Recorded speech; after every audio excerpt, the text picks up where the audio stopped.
Sino po? Si Raisa, kasi nga everyday yung trabaho, mas nahirapan. Kasi si Bim talaga, ito lang naman ang ginawa. Pero sinunod namin, and I think also, na-appreciate ata ni Raisa na yung ano talaga, pinanindigan ko. Sabi ko, I'm a mom and I'm a producer here.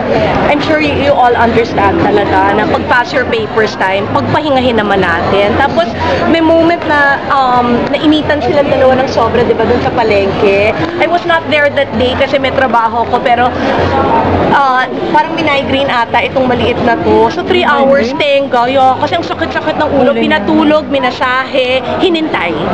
And siguro kasi yun ang mga, ako siguro, and lahat sila, nauunawaan na ang bata, hindi mo pwedeng puwersahin, and kailangan, alagaan mo. Yun talaga, that's your responsibility as a responsible producer and as a caring adult. Parang oras po ba ang cut-off time nila? Yes, pinanindigan ko. You know, I have to say thank you to Vic.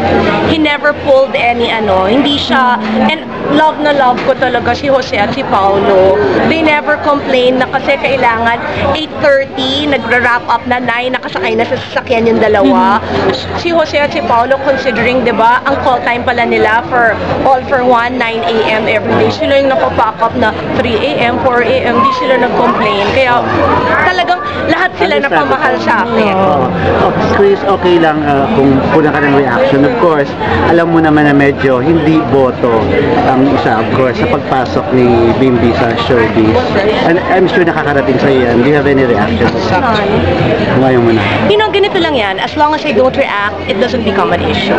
So, the best thing for me to do is not react.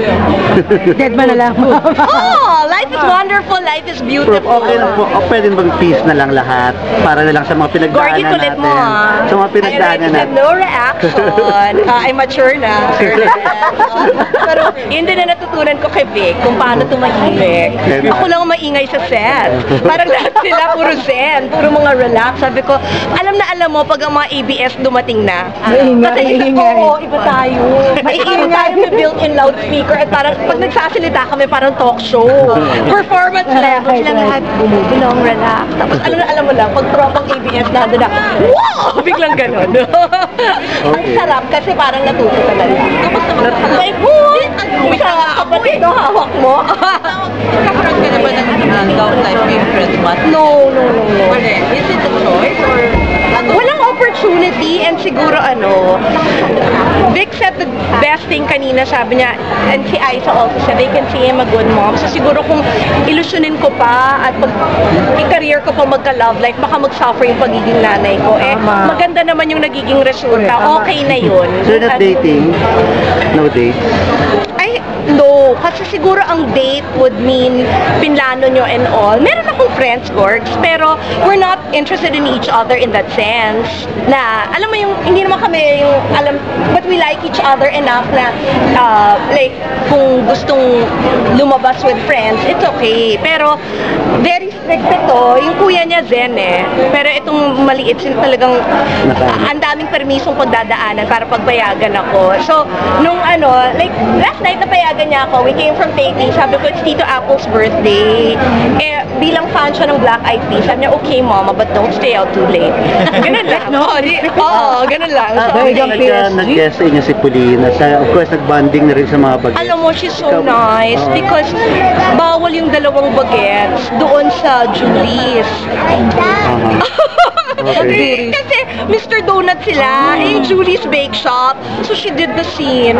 That's why I love her. Bilang producer, I love her. Kasi siya yung gumawa para matuloy yung scene. Siya yung kunyaring sales girl sa Julie's para si Vic makakain ng Julie's kasi bayad na yung Julie's. Nakapirma ng kontrata.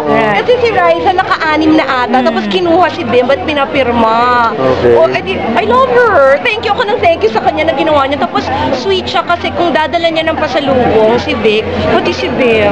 At magaling siya sa bata. She was, yun talaga. Ako talaga sa akin, basta mabait ka sa anak ko at mainlove ang anak ko, pati ako, #1 fan mo na rin. Pero kanina nakausap namin si Bossing na mukhang seryoso na rin siya sa relasyon nila. And I'm sure siguro siguro ikaw sa pagiging katikatera mo, I'm sure malalaman mo kung ano. Hindi ako nangingialam, Borge. Kasi pag ganun, di ba, respeto. Kasi yun, Pero parang... ikaw ba nakikita mo yung... Hindi, pwede magkwento na lang ako about Joey De Leon is our guest in the movie. And it so happened na nung nasa Japan kami, he was there in the same time at same lugar. Nung tinatanong ko si Vic na, saan siya nagstay? Ewan ko.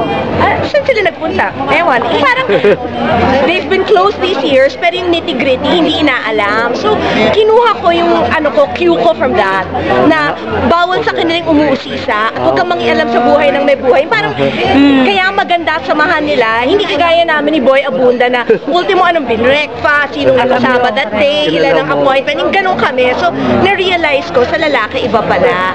So, I really talagang tried my best na to keep to keep my place and to just know na i-career namin ang pagpapaganda nitong samahan. Kasi ang inisip ko na lang, sorry kung malaki ulo, pero sabi ko pwede kami maging John and Marsha.